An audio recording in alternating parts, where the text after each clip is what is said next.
मुंबई की बारिश में कुछ अजीब सा जादू होता है, जैसे आसमान जमीन से अपनी पुरानी बातें कर रहा हो। इसी बारिश में एक छोटा सा टपरी था, गफ्फर चाचा की चाय की दुकान, जो मरीन ड्राइव के कोने पर थी। ये सिर्फ एक चाय की दुकान नहीं थी, ये एक अड्डा था जहाँ रोजाना हजारों कहानियां बनती और बिखरती थी। गफ्फर चाचा 75 साल के थे, लेकिन उनकी आंखें अभी भी उस जवान लड़के जैसी थी जो पहली बार अपने गांव से मुंबई आया था। उनके टपरी पर एक खास बात थी, यहाँ सिर्फ वो लोग आते थे जिन्हें जिंदगी ने थोड़ा ज्यादा ही टेस्ट किया हो। Struggling actors, failed entrepreneurs, broken lovers, disappointed artists, सब यहाँ अपनी कहानियां छोड़ जाते थे और गफ्फर चाचा चुपचाप सुनते थे। आज की रात भी ऐसी ही थी। बारिश तेज थी, लेकिन टपरी पर 3 लोग बैठे थे। एक लड़की जिसका सपना था सिंगर बनना, एक मिडिल एज आदमी जिसने अपना बिजनेस खो दिया था, और एक बूढ़ा पेंटर जो अब देखने में कमजोर हो गया था। तीनों को नहीं पता था कि आज की रात उनकी जिंदगी बदलने वाली थी, क्योंकि गफ्फर चाचा के पास एक सीक्रेट था जो उन्होंने कभी किसी को नहीं बताया था। लड़की का नाम था ज़ारा और वो पिछले 5 साल से मुंबई में संघर्ष कर रही थी। उसने 100 से ज्यादा ऑडिशंस दिए थे, लेकिन हर बार रिजेक्शन मिला था। आज सुबह उसका आखिरी ऑडिशन था एक बड़े म्यूजिक लेबल के लिए, और वहाँ डायरेक्टर ने उससे कहा था, तुम्हारी आवाज में टेक्निकल स्किल्स हैं, लेकिन सोल नहीं है। तुम्हें लगता है कि गाना गाने से सिंगर बन जाओगे? नहीं, सिंगर वो होता है जिसने जिंदगी को जीता हो, दर्द को महसूस किया हो, खुशी को समझा हो। ये बात ज़ारा के दिल में चुभ गई थी। वो गफ्फर चाचा की टपरी पर आई थी क्योंकि यहाँ उसको सुकून मिलता था। गफ्फर चाचा ने उसे चाय देते हुए पूछा, क्या हुआ ज़ारा बेटी, आज चेहरा काफी उदास है। ज़ारा ने पूरी कहानी सुनाई और कहा, चाचा मैं समझ नहीं पा रही कि सोल कैसे लाऊं अपनी सिंगिंग में। मैंने इतना कुछ सीखा, इतनी प्रैक्टिस की, फिर भी कुछ कमी रह जाती है। गफ्फर चाचा ने मुस्कुराते हुए कहा, बेटा तुमने गाना सीखा, लेकिन तुमने जिंदगी से सीखना छोड़ दिया। जब तक तुम अपनी रियल स्टोरी को अपने गीत में नहीं मिलाओगी, तब तक लोग सिर्फ तुम्हारी आवाज सुनेंगे, तुम्हें नहीं। ज़ारा को समझ नहीं आया, लेकिन उसने चाचा की बात को दिल में रख लिया।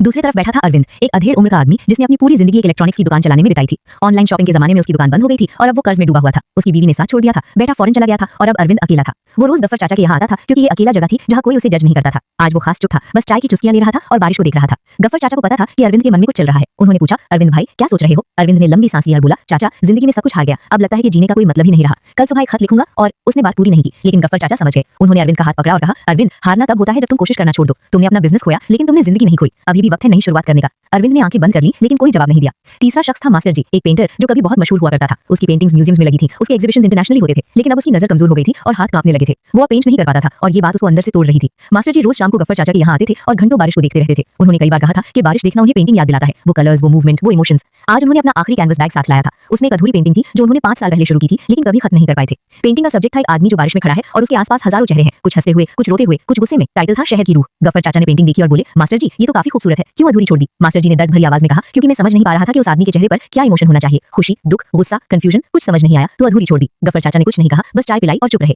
बारिश और तेज हो गई थी। टपरी पर सिर्फ ये 4 लोग थे, ज़ारा, अरविंद, मास्टर जी और गफ्फर चाचा। अचानक गफ्फर चाचा ने बोला, आज मैं आप सबको अपनी कहानी सुनाता हूँ, शायद उस कहानी में आपको अपने सवालों के जवाब मिल जाए। तीनों ने ध्यान से सुनना शुरू किया। गफ्फर चाचा ने कहा, जब मैं पहली बार मुंबई आया था तब मैं सिर्फ 16 साल का था। मेरे पास कोई पैसा नहीं था, कोई कनेक्शन नहीं था, बस एक सपना था, फिल्म डायरेक्टर बनना। हाँ, मैं भी तुम्हारी तरह एक ड्रीमर था। मैंने कई साल स्ट्रगल किया, छोटे छोटे काम किए, असिस्टेंट डायरेक्टर बना, लेकिन कभी अपनी फिल्म नहीं बना पाया। एक दिन मेरी पूरी लाइफ सेविंग्स एक फ्रॉड में चली गई। मैं फुटपाथ पर आ गया और सोचने लगा कि अब क्या करूं। तब मेरे दिमाग में एक ख्याल आया कि अगर मैं फिल्म नहीं बना सकता तो क्या हुआ, मैं लोगों की कहानियां तो सुन सकता हूं, उन्हें समझ सकता हूं। मैंने ये टपरी शुरू की और पिछले 50 साल से यहाँ हूँ। हर दिन कई कहानियां सुनता हूँ, सफलता की, नाकामयाबी की, प्यार की, नफरत की, उम्मीद की, मायूसी की। ज़ारा ने पूछा, तो चाचा आपने अपना सपना छोड़ दिया? गफ्फर चाचा ने मुस्कुराते हुए कहा, नहीं बेटा, मैंने अपने सपने को नया रूप दिया। मैं डायरेक्टर नहीं बना, लेकिन मैं स्टोरी टेलर जरूर बना। हर इंसान जो यहाँ आता है वो मेरी फिल्म का कैरेक्टर है। तुम्हारी कहानियां मेरे लिए किसी स्क्रिप्ट से कम नहीं। और एक बात बताता हूँ, जब मैं डायरेक्टर बनना चाहता था तब मैं सिर्फ अपनी सोचता था। अब जब मैं लोगों की कहानियां सुनता हूँ तब मैं उनकी सोचता हूँ। पहले वाला गफ्फर सेल्फिश था, अब वाला सैटिस्फाइड है। ये सुनकर अरविंद ने कहा, लेकिन चाचा आपको कभी रिग्रेट नहीं होता कि आप डायरेक्टर नहीं बन पाए? गफ्फर चाचा ने कुछ सेकंड्स रुककर कहा, पहले होता था, बहुत ज्यादा, लेकिन फिर मैंने समझा कि रिग्रेट एक जहर है जो धीरे धीरे तुम्हें अंदर से खत्म कर देता है। मैंने डिसाइड किया कि मैं पास को बोझ नहीं, लेसन बनाऊंगा, और तब से जिंदगी कितनी आसान हो गई तुम सोच भी नहीं सकते। मास्टर जी ने अपनी पेंटिंग की तरफ देखा और इस बार उन्हें कुछ अलग दिखा। उन्होंने बोला, गफ्फर तुमने मेरी पेंटिंग देखी, मैं 5 साल से उस आदमी के चेहरे पर इमोशन नहीं पेंट कर पा रहा, क्योंकि मुझे लगता था कि एक ही इमोशन होना चाहिए, या तो खुशी, या दुख, या गुस्सा। लेकिन आज तुम्हारी बात सुनकर मुझे समझ आया कि जिंदगी में इमोशंस मिक्स्ड होते हैं। वो आदमी जो बारिश में खड़ा है उसके चेहरे पर सब कुछ होना चाहिए, थोड़ा खुशी, थोड़ा दुख, थोड़ी कंफ्यूजन, थोड़ी शांति, क्योंकि शहर की रूह यही है, कॉम्प्लेक्स, मिक्स्ड, रियल। गफ्फर चाचा ने ताली बजाई और बोले, शाबाश मास्टर जी, तुम्हें मिल गया तुम्हारा जवाब। और एक बात बताता हूँ, तुम्हारे हाथ कांप रहे हैं, तुम्हारी आंखें कमजोर हो गई हैं, तो क्या हुआ? तुम्हारे अंदर वो आर्टिस्ट अभी भी जिंदा है। तुम अपनी पेंटिंग को किसी यंग आर्टिस्ट से कंप्लीट करा सकते हो। तुम उन्हें गाइड करो, तुम उन्हें बताओ कि क्या करना है, और वो तुम्हारी विजन को कैनवस पर उतारे। ये कोलैबोरेशन भी तो एक आर्ट है ना। मास्टर जी की सांस रुक गई। उन्होंने कभी ये सोचा नहीं था कि वो दूसरों के साथ काम कर सकते हैं। हमेशा सोलो आर्टिस्ट रहे थे, लेकिन अब शायद वक्त आ गया था कुछ नया ट्राई करने का।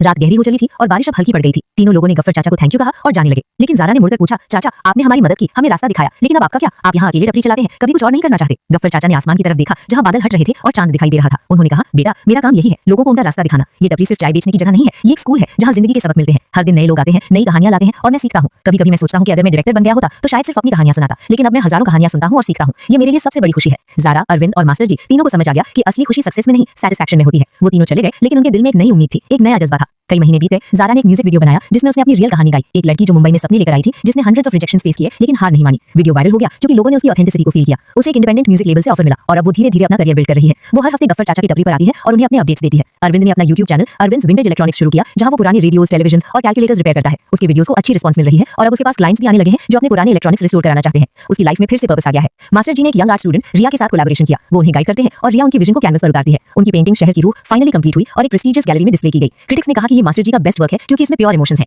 आज 1 साल बाद गफ्फर चाचा की टपरी पर एक छोटा सा सेलिब्रेशन हो रहा है। ज़ारा ने अपना फर्स्ट इंडिपेंडेंट एल्बम लॉन्च किया है जिसका टाइटल है ख्वाबों का शहर, मुंबई को डेडिकेट। एल्बम की पहली ट्रैक में गफ्फर चाचा का टपरी है और उनकी बातें हैं। अरविंद के YouTube चैनल ने 100,000 सब्सक्राइबर्स क्रॉस कर लिए हैं और उन्होंने एक वर्कशॉप भी शुरू की है जहां वो यंग लोगों को इलेक्ट्रॉनिक्स रिपेयर सिखाते हैं। मास्टर जी की पेंटिंग को इंटरनेशनल रिकॉग्निशन मिली है और उन्हें कई यंग आर्टिस्ट मिल गए हैं जिनके साथ वो कोलैबोरेट करते हैं। और सबसे बड़ी बात, तीनों ने मिलकर गफ्फर चाचा के लिए एक गिफ्ट तैयार किया है। जब उन्होंने गिफ्ट खोला तो अंदर एक नया कैमरा था, बहुत ही अच्छा वाला, और एक नोटबुक जिसमें लिखा था गफ्फर चाचा की कहानियां written by Zara, Arvind and master ji. उन्होंने चाचा की सारी कहानियां लिखी थी जो उन्होंने कई सालों में सुनी और जीनी थी। गफ्फर चाचा की आंखें भर आईं। उन्होंने कहा, ये तो मेरे सपने से भी ज्यादा खूबसूरत है। तुम लोग ने मुझे डायरेक्टर से भी बड़ा मकाम दिया, एक स्टोरी टेलर का, एक टीचर का, एक दोस्त का। उस रात टपरी पर बहुत खुशी थी, चाय का मजा अलग था और बारिश भी आ गई थी जैसे मुंबई भी सेलिब्रेट कर रहा हो। गफ्फर चाचा ने कैमरा उठाया और सबकी फोटोज खींची। उन्होंने सोचा कि अब वो भी अपनी कहानियां कैप्चर करेंगे, फोटोज में, वीडियोज में और दिलों में, क्योंकि असली सफलता